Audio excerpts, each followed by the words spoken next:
Awas jebakan finansial. Inflasi gaya hidup, gaji naik, gaya hidup lebih boros. Nah, ini kalau kita pengen nimbangin orang, agak-agak sulit ini. Kalau gitu, ya mungkin kalau menurut kita berat untuk gaya hidup itu, jangan dilakukan. Misalnya, eh, temen beli iPhone 16, kita masih iPhone XR, iPhone 10. Aduh, kita belilah iPhone 16. Ini gaya hidup. Nah, itu jangan. Yang penting sesuai fungsi kita aja. Kalau kita memang udah gaji ratusan juta ya, ya itu saya angkat tangan. Silakan kalau emang mau. Kemudian menunda investasi, berpikir nanti aja. Nah, ini juga eh, salah kaprah ya, teman-teman. Investasi itu suatu hal yang panjang. Kita aja sampai ke titik ini melalui proses. Jadi kita di Indonesia mungkin sebagai ini, sebagai itu.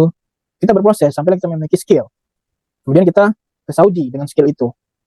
Itu kan investasi kita di Indonesia dulu. Kemudian kita nikmati sekarang, kita bekerja di Saudi dengan gaji yang lebih besar. Jadi pastikan investasi itu mulai dari sekarang saat kita sudah sadar.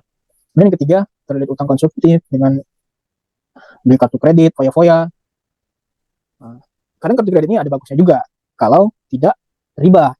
Nah, kalau alam ya di Saudi apakah berbasis syariah atau enggak. Di sependengar saya, teman-teman yang pakai kartu kredit, kalau selama 12 bulan itu nol.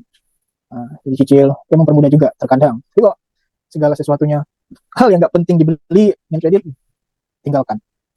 Yang keempat, investasi titip bodong, tergoda profit instan. Nah tadi nih, teman, godain, ini bisnis ini laptop nih segala macam. Investasi buku misalnya, pengiriman kitab ke Indonesia dengan profit 7% sekali kirim. Wah, ternyata pengiriman pertama, oke. Pengiriman kedua, oke. Pengiriman ketiga, duit kita udah habis semuanya, 2M dilarikan. Nah, ini hati-hati juga nih teman-teman. Pastikan investasi seberapa besar kita mau rugi, bukan seberapa besar kita mau untung. Nah, yang kelima, lupa tujuan pulang, terlalu nyaman dan kehilangan arah. Oke saya udah di Saudi, udah punya ini, udah punya orang tua juga ini, udahlah hidup aja lah di Saudi. Udah tua, tabungan kurang, nggak ada investasi, habislah biaya tabungan itu untuk hidup. Tapi fisik udah nggak kuat lagi. Nah, kehilangan arah, terlalu nyaman. Itu harus teman-teman pikirkan juga. Jangan udah nyaman di Saudi, lupa arah. Saya mau ngapain sih? Gitu. Saya udah punya ini segala macam. Nah, itu agak dipikirkan. Kemudian yang terakhir, mengirim semua uang ke keluarga. Ini kejadian juga ini. Paman saya dulu, dia kerja ya, membangun Petronas itu katanya. Di Malaysia itu, gedung Petronas. Hasil kerja kirim ke kakaknya, keluarganya lah di Indonesia. Pulang, balik, mafi syait. Nggak ada apapun. Nah udah, terakhir, ya begitulah. Nah, jadi teman-teman pastikan mengaturlah keuangan. Kapan kirim uang ke dapur Indonesia.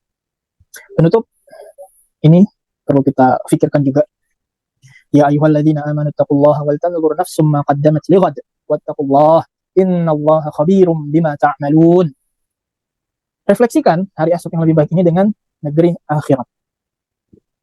Jadi jangan kita hanya memikirkan dunia macam ghurur. Jadi ini hanya permainan dunia ini. Teman-teman, ada investasi yang harus lebih diutamakan lagi.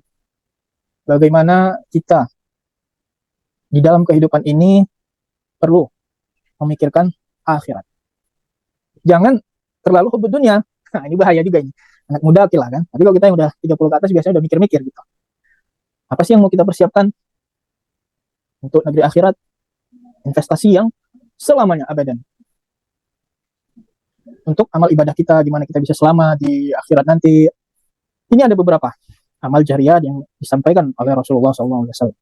Amal jariah, sedekatun jariah, ilmun nafi', wa waladun salih. Nah, ini bisa nih teman-teman pikirkan. Apa sih yang mau saya kontribusikan buat umat? Apa sih yang mau saya kontribusikan buat amal jariah saya setelah saya mati nanti? Apa nih? Oh, saya mau ngumpulin uang buat di di puncak, jangan villa, buat sekolah tahfidzul Quran misalnya kan, dengan berbasis sains, STEM. Nah, itu yang harus difikirkan juga. Jangan punya duit bangun villa.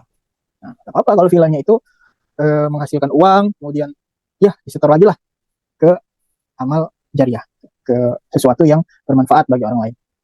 Kemudian ilmu ilmu yang bermanfaat. Nah, jadi tuh bisa teman-teman buat website gitu kan. Terutama ustaz-ustaz yang engineering juga bisa juga sampaikan ilmu-ilmunya di website itu, disebarkan lewat video YouTube dan lain sebagainya, buat ebook, menulis kitab, sebarkan. Atau kalau seorang guru bisa dididik anak-anak muridnya jadi yang anak-anak bermanfaat bagi agama, negara, dan bangsa. Kemudian anak soleh yang mendoakan. Nah, ini penting juga. Sibuk-sibuk kita kerja, tapi kita lupa akan anak kita. Bagaimana mereka kita didik, gitu ya, menjadi anak yang soleh. Tentu ini menjadi sesuatu yang wajib buat kita, yang harus kita usahakan. Anak yang kita didik, yang kita kasih pelajaran, cara membaca Al-Fatihah, cara ini segala macam, itu akan mengalir terus pendidikan-pendidikan ke anak kita sampai akhir hayat dia sholat, baca apa yang kita ajarkan, Al-Fatihah itu dan lain sebagainya. Nah, itu penting ya buat teman-teman memikirkan anak-anak ini menjadi aset terpenting dalam hidup kita. Jangan karena terlalu sibuk kerja, teman-teman lupa akan anak-anak.